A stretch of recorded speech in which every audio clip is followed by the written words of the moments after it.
Iga, nasa ilalim ng signal number 1 at 2 ang maraming lugar sa Mindanao at Visayas dahil sa bagyong Basyang. Bago maglandfall kagabi ang bagyo sa Bayabas, Surigao del Sur, pinalikas na ang mga residente at kinansila ang ilang biyahe.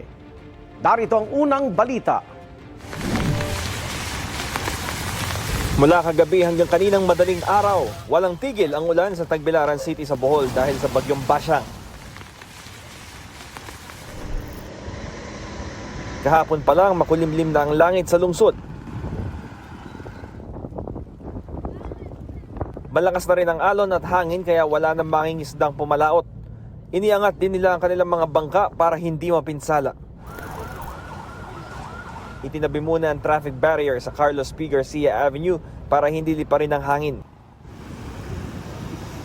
Itinupi rin ang ilang billboard para hindi masira. Sa bayan ng Kandihay, sa pilitang pinalikas ang ilang pamilya nakatira sa landslide-prone areas. Binigyan sila ng pagkain at tubig ng lokal na pamahalaan habang nananatili sa evacuation center. Sa Cebu City, kanselado ang mga biyaheng pandagat bilang pag-iingat sa bagyong Basyang. Sa tala ng Philippine Coast Guard sa Cebu, mahigit 600 pasahero ang stranded. Ang iba sa gym muna nagpalipas ng gabi.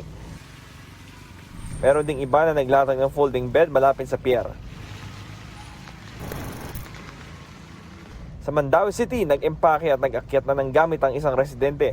Naranasan daw kasi nila ang hagupit ng bagyong Tino nitong Nobyembre at nangangamba ngayon sa epekto ng bagyong Basyang. Nga mo mga salinag, ipanood po na mong sako.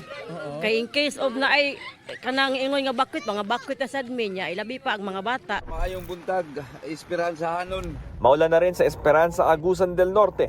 Nakataas ang Blue Alert status bilang paghahanda sa bagyong Basyang. Sa ilalim ng Blue Alert, magdamagang nakamonitor ang mga otoridad sa sitwasyon sa bayan. Inihanda ang mga rescue boats at emergency vehicles. At mas pinaigting ang koordinasyon ng iba't ibang ahensya. Nasa Blue Alert status din ang Tubay, Agusan del Norte. Kasama sa kanilang paghahanda ang maagang pagpapalika sa ilang residente. Ito ang unang balita, Bam Alegre para sa GMA Integrated News. Igan, mauna ka sa mga balita, mag-subscribe na sa GMA Integrated News sa YouTube para sa iba't ibang ulat sa ating bansa.